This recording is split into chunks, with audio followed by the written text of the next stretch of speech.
Welcome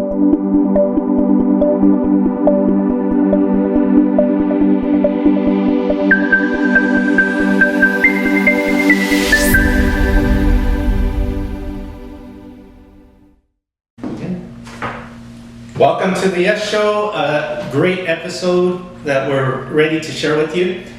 Jerry is out today. He's making deals happen in Yuma, has some great projects going on for our community. So we're gonna go back to our regular scheduled stuff next week. But right now we have our special guest, which is AT. I didn't know you had that nickname. Let's talk about that first. So your full name is pronounced how? So full name Anibal Tafoya. So when you say that name to some people that are not don't speak the language, I would say, right. They're like, huh, what? So I get like 3 of those on each conversation. So a really cool friend of mine actually came up and he said, hey, how about we use AT, basically Anibal Tafoya, first and last name. I thought that was really cool. So now when I use it, it's pretty unique and a lot of people can relate to it now. So all right. So it's not Anibal. It's not Annabelle. Okay. It's not Banana Bell. No. It's not Hannibal. Or it's not Hannibal. Yeah. But I've been called every name in the book. So, growing up in school, it's like every name in the book. So it's all good. Cool. So AT for short. I'm sure people appreciate that nickname. So we have AT with MaxxForce Pest Control. And we're going to go right in with the interview. We like to talk a little bit with, when I'm with Jerry, we like to share a quote or something we learned from the week, but I'm so anxious to get started with the interview. Let's do it. Just get right to it. So before we get to MaxxForce and how this all came about, tell us a little bit of background. Where were you born and what was your childhood like? What happened with that history? So very quickly, I was born in Mexicali, or actually a small town outside of Mexicali. When I was a year old, our parents immigrated us to the States. Mm-hmm. And I tell the story because for me, it's a fun story. I say we did it the right way, kind of like we got into the US the right way. So yeah, basically my childhood was really cool. My parents were involved in agriculture workers, working in the fields. My dad was always a mechanic. So we would travel back and forth from Yuma to Salinas and back and so on and so forth. So that actually worked out really cool because it gave us a lot of experiences, a lot of traveling, a lot of family time, a lot of outings and so on. So my dad would always make a point to be with us on the weekends and, maybe get off of work a little earlier and stuff like that. That helped out a lot with us. So basically grew up in Somerton. Once we moved to the US, grew up in Somerton. We were actually the very first graduating class from the new middle school that was just built, so that was pretty exciting for us. And did high school here in Yuma, Cibola High School, and hit the workforce right after high school. Actually, right before I ended high school, we hit the workforce, and that's where we are now. Gotcha. So before we move on to the next question, it seems like you were a really tight family. You travel together, everything. Any particular story that comes to mind that maybe was a game changer for you, or any work ethic stories or any discipline stories from your parents? Anything comes to mind that? Well, it depends how much time we got. Give us one quick story that you think is relevant. It's just one of those things. We learned from my dad. My dad he was a mechanic, but he was also working in the cantaloupe fields, and he used to own his own truck, and he was always working on his truck, but he would always get us involved with working on his truck. He would take us out of the field, and I always saw how my dad had a really good relationship with all his workers, with all his buddies and stuff. Very respectful, very hard worker. So I've always learned that from him. Cool. Yeah. That's very cool. Now, we like to talk about education, not just because we think that you have to have a college degree or a PhD or anything to that degree to make it. Right. But you said from high school, you went straight into the workforce? Correct. Tell us about that. So straight into the workforce, actually, it's just what I saw, what I was good at. I was always good at with my hands, working and stuff like that.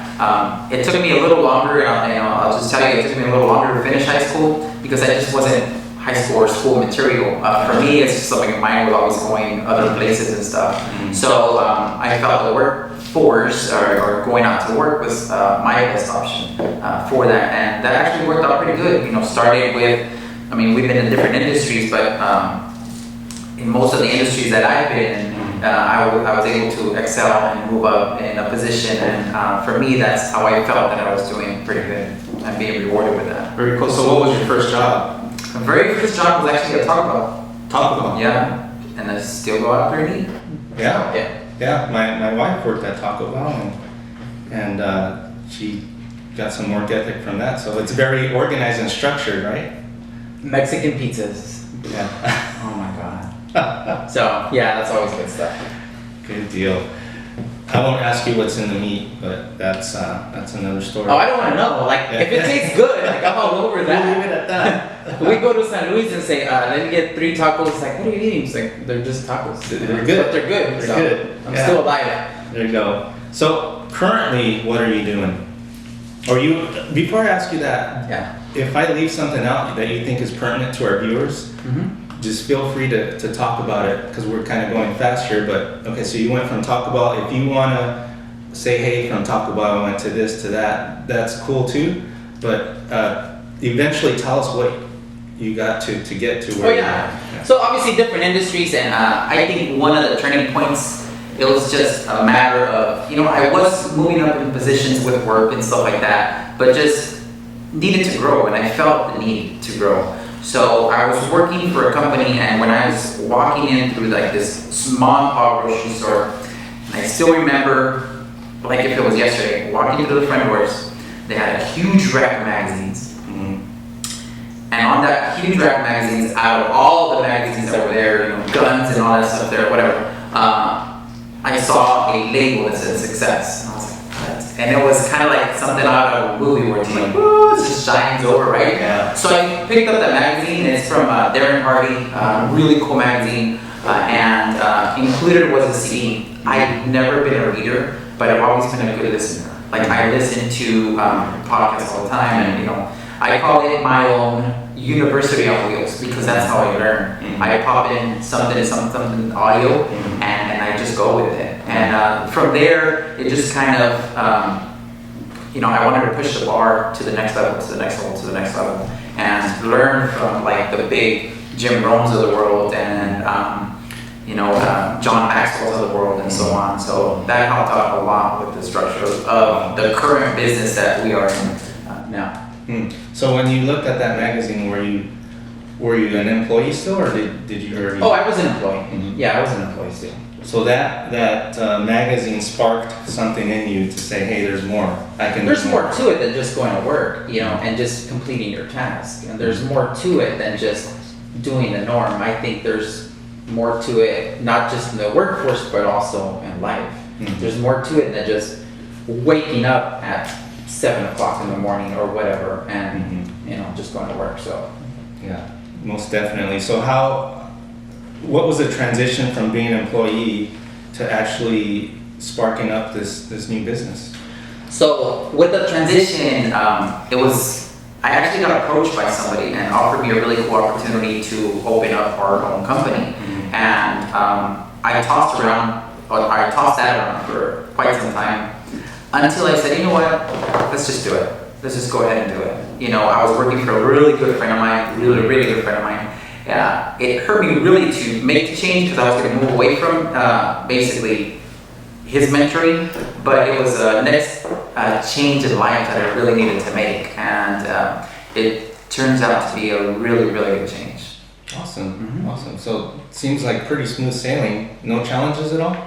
There's always challenges. Okay, tell us. Yeah, there's always Share with challenges, us, please. Especially in the bug world, man. Yeah. Like you People go keep in there. bugging, huh? Yeah, literally. No, I'm kidding. I'm a person that really loves challenges. I love taking care of the customer that has an issue, because I'm a person that needs to fulfill their needs.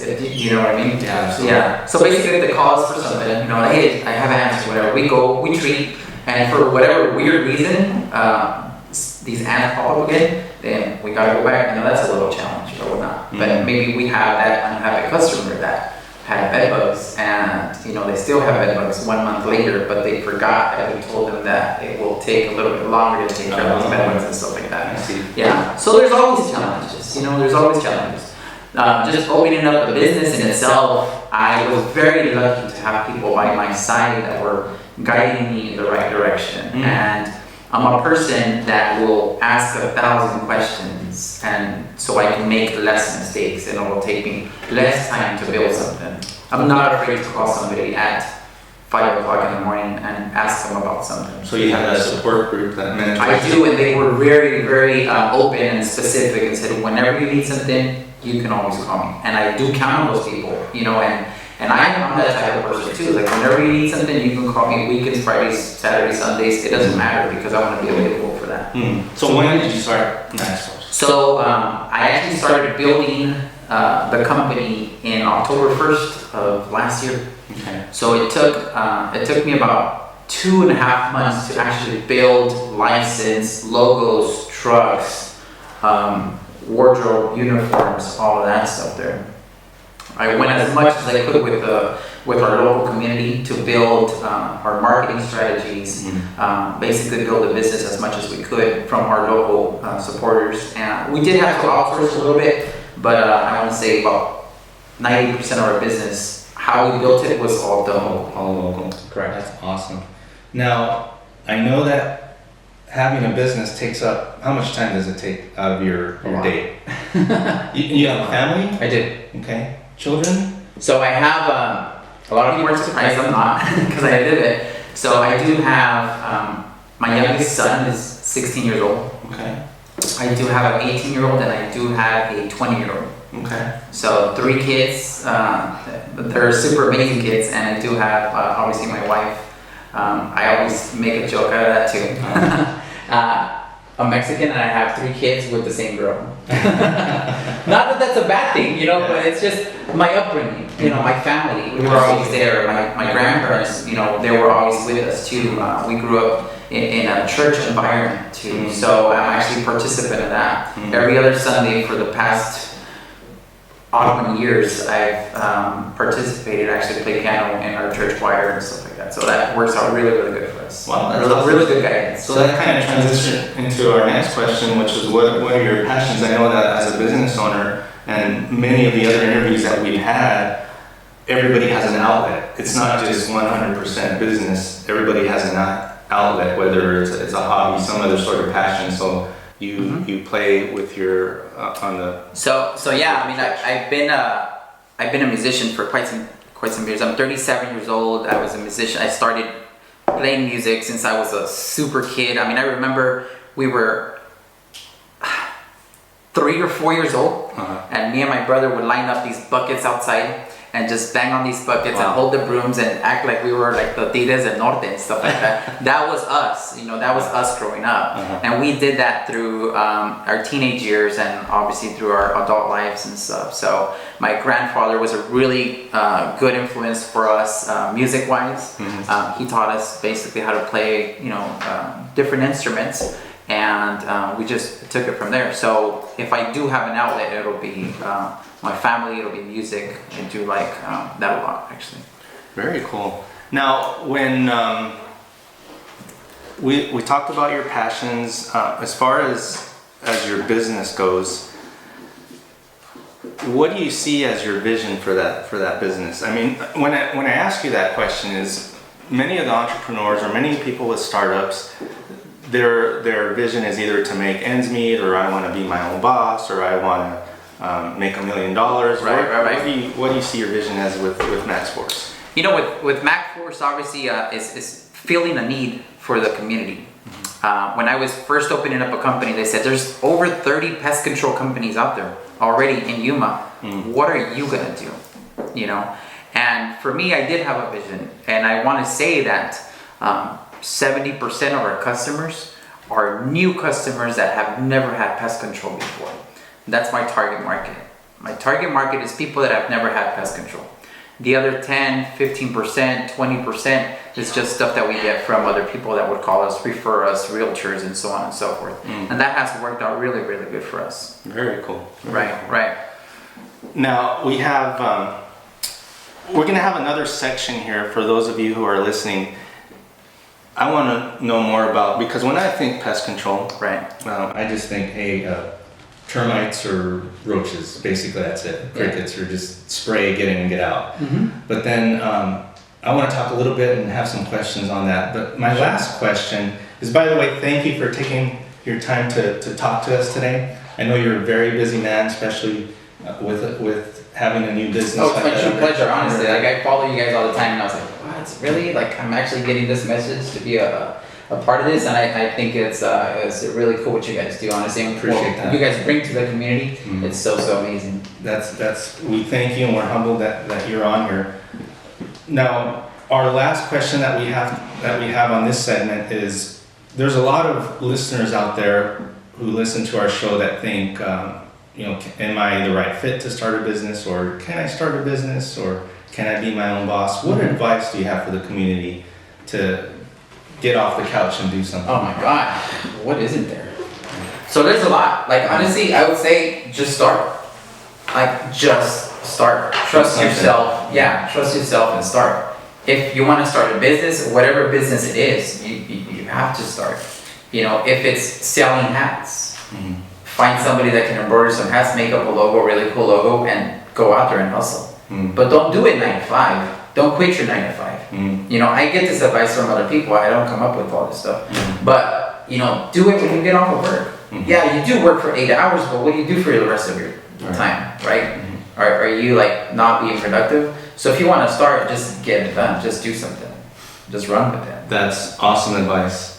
Yeah. And for those of you out there, if you look at our past videos, one of the top things is get started. You don't have to be great to start, Right. but you do have to start. There's a lot of it, honestly. Like, Yeah. just start. Don't complain. Nobody cares. Mhm. Just do it. Yeah, At the end of the day, just do it. that's right. Don't complain. I mean, I find myself complaining a lot sometimes, and I have to catch myself. And that's why I'm fortunate to have my wife be my business partner as well. That's awesome. And we catch each other. Hey, just stop complaining. Just get it done. Right. And that's one of the things that is a great piece of advice. I used to, I'm sorry to interrupt you on that, but I used to have a boss, really cool boss actually.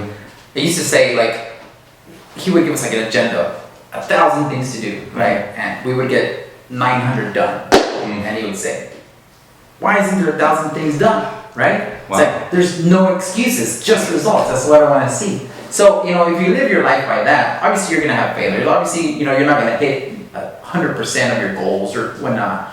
But that's a really good model. Like, no excuses, just results, just get it done. Mhm. It's not because you have kids and you wake up at 6 o'clock and you run all the way to 6 o'clock. So what, you put up 12 hours. If you want to do something extra, get up at 5. If you want to do something extra, hey, there's 7 to 10 or whatnot. There's always time to do stuff. And going on that what your old boss would say on that, my first reaction to that a year ago would be, man, but we got 900 things done, and you're complaining about the 100 that we didn't get done. And Right. I'm focusing on, hey, there's a positive here, and you're focusing on negative, but it's really not about that. Now, that same quote, I'm thinking, okay, just because I got 900 things done doesn't mean I can sit back and say, oh yeah, I did it. Good job on me. It means Right. to be humble and know that you can always improve. Right, of course. Right. So I don't want the viewers to get that idea, because I know that there's a lot of people who would say, wow, well, what a hard ass, Right. Dude. Not necessary. Yeah, no, so- not so necessary. that's- It's just and I feel we're not all programmed the same way, or we're not. And I mean, do I target, say for example, if I target 20 realtors and 10 jump on board, like, I'm freaking stoked. I'm excited, Right. And no excuses. Why didn't I get the other 10? Well, guess what? I'm still working on the other 10. Right. Maybe those 10 didn't jump on board the first month, and maybe they'll jump on board the second month. Yeah, but that's the difference between a championship team and a non-championship team, because the championship team is not satisfied with just a winning record. They want to win the Super Bowl. Right. They want to win the finals. Like tonight's game, those guys, I guarantee you, Golden State is not thinking about winning a championship. They're thinking they want the sweep. They want to make history. Of course, right? yeah. And if they lose tonight, they'll be disappointed, but they'll still wanna win the thing, but they want to be top of the top. And I think that's the point that a lot of people miss. Right. And if we don't have that mindset, then, you know, seriously, why do we even try to do it? If you're not gonna do your best to your capability, then just have those goals to where you're gonna accomplish it. Yeah, then at the end of the day, if you're gonna, you know, say for example, you start off with a business or something, and a project of some sort, and you just jump off when you're 70% done and say, man, I'm done. Mm-hmm. What happened to the 70 actual percent that you did? Mm-hmm. You know, it just goes away and it's done. Right, yeah. So that's good. I mean, we can talk on this stuff, right? But I think we can, definitely. Let's talk about your business now. Yeah. My first question, and for those of you, do we have any live listeners right now? Do we have any live listeners? I think we have a couple somewhere in there. If you guys have any questions on this live feed, go ahead and make a comment and ask your question. We're gonna talk about actual pest control and bugs and things like that. So I have my first question from our special guest here. Come on over. Awesome. Come on over here. This is Arvizo. Right on. And he's going to ask our first question. Speak up. What would you like to ask today? Do it. Well, what's inside the spray to kill the bugs? Oh, cool. Cool question, buddy. Yeah, good job. Yeah. Dude, you should be wearing like a spider shirt instead of wearing like a shark shirt. No, I'm kidding. Yeah, his favorite animal is a shark. Oh, is it really? Heck yeah. Cool. It's a good model. Yeah. So what's inside it? So it's a chemistry, and I don't want to get too technical. So it's basically a liquid that will, the bugs actually absorb that. And it works in different ways. Different bugs are made up differently. So we have our stomach that actually dissolves food and then puts it out. Well, they actually have like a little bug inside of them that actually eats up the food and then they dissolve it. We have guts and all that stuff.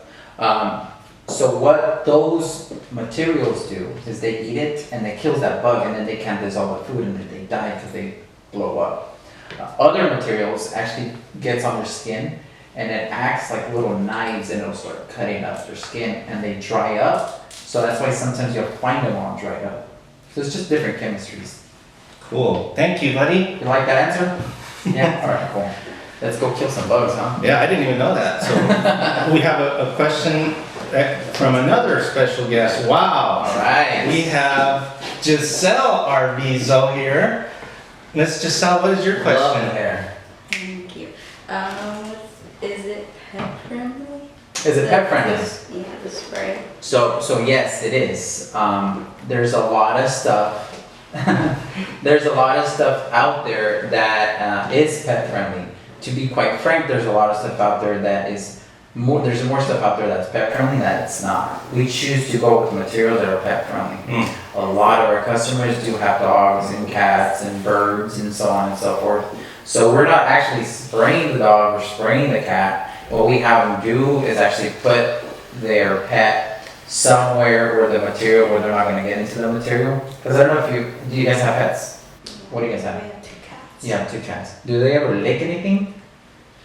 Yeah, I mean a lot, right? So normally, like if you spill like water or juice or something, they'll want to get up there and lick it. So it's the same thing with our materials. So we just have them. You know what? Can you just put them like in a room or somewhere where they're not going to get into the material once it dries up, and then it's all good to go. And then once it's all dried up, there's no harm at all. And you practically have to drink a ton of this stuff in order for it to have any effect. So we are targeting bugs. We don't target your cat. You know what I mean? So yeah, Very cool. That's good stuff. Thank you, Giselle. All right, we have a question come in. What is your worst pest control experience? Oh my God, what is it? So my worst pest control experience, just bed bugs in a sense. It's very, very detailed. It's very super detailed. So just going out to a home, it's a process that you have to do. So get in there, do the inspection, and you tell them, this is what needs to be done before we even come in and do anything. Because otherwise it's not going to work. Right. Or it's going to be more challenging. So showing up to the house and absolutely 0 is done. So that's like one of the worst, because that was actually number 2 worst bed bug job I've ever done. Bed bugs in a house. Bed How bugs does in a that? How house. does that happen? Oh my god, how does it not happen? So I don't want to freak out people. Here we No, go. man, I Okay, wanna know. so cool. Here we go. So bed bugs, they call them hitchhiker bugs. Okay. So they basically hitchhike on your clothes. So what they do is, say a house or a family that may have bed bugs goes out to, here I go, the theater, Mm-hmm. and they sit in a chair and they watch a really cool movie, eating their really cool popcorn. Mm-hmm. And once they get up, they might lay some bed bugs, or they might have some bed bugs that kind of just dropped off from there. Mm-hmm. And then somebody else sits, say AT goes in there, watches a really cool movie. Mm-hmm. Not a scary movie because I'm a scaredy cat. Yeah. But yeah, watches a movie and then I'll get bed bugs. Wow. Take them out to my house Okay. and so on. Having said that, so it's more Yeah. common that people think. Oh yeah. Now, how do you detect them? We get calls a lot where we've been visiting a family that we just found out that had bed bugs. So we go out and we do inspections for them. We actually don't charge for inspections. You don't charge for We so don't charge free yeah, inspections. Free inspections. We monitor, obviously the property. We put out what we call monitoring stations along the beds and stuff like that.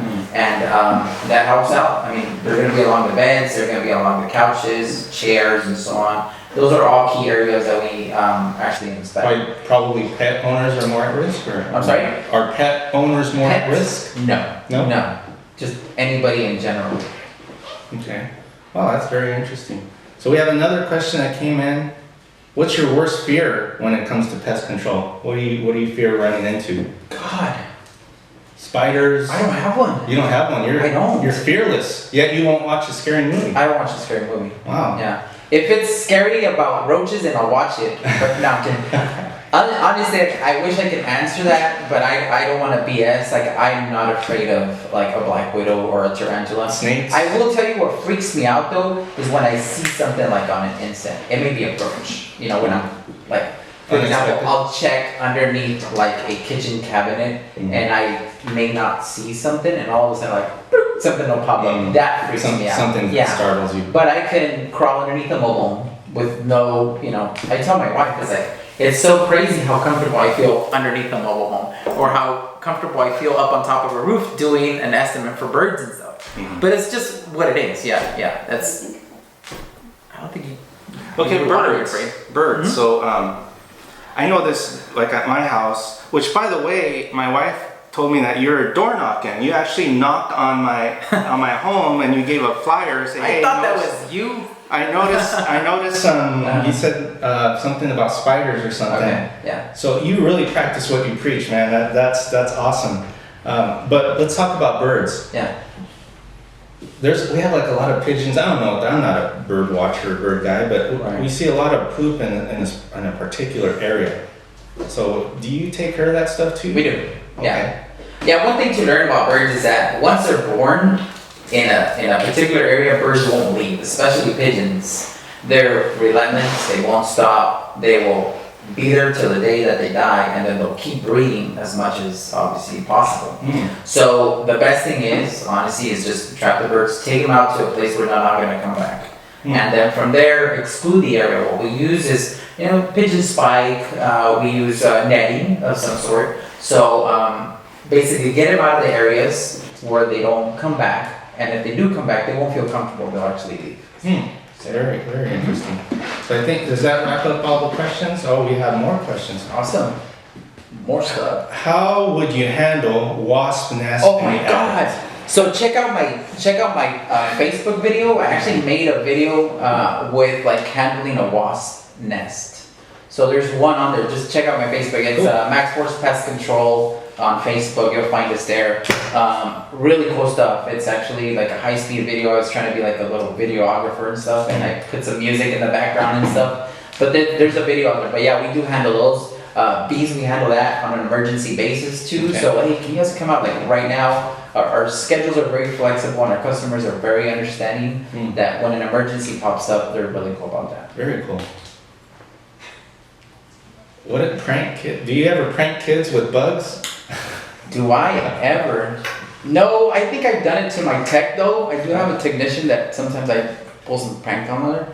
But I mean, that's about it. No, I don't think I do. I mean, maybe I should, but I don't want to be on their bad side, man. I like it. Right. You want to keep your employees, yeah. I do, Get that. yeah.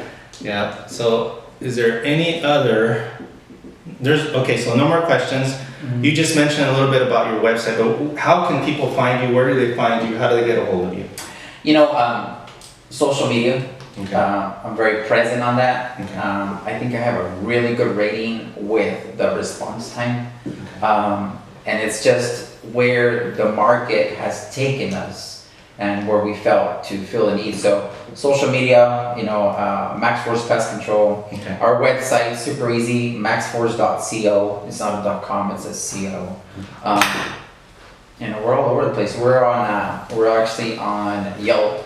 We are on Google search. We are it's funny how Google search works, man. I mean, they want to get you to the #1 spot. Mhm. I didn't have to hire them to do that. Mhm. It's just, you know, brand awareness, people liking you and stuff like that. Mhm. It's how we got to where we need to be. But, I mean, that's it. Phone number, 928-328-1556. Keep that one simple, so. Awesome. Mhm. Well, again, we want to thank you for taking time out. Yeah, this is amazing. This was really fun. And if you wanna follow AT, he gave you plenty of information. Thank you for continuing to support us and watch our show, and we will see you next week. Thanks, guys. Appreciate Thanks. that. Thank you. Yeah. Yeah. Awesome.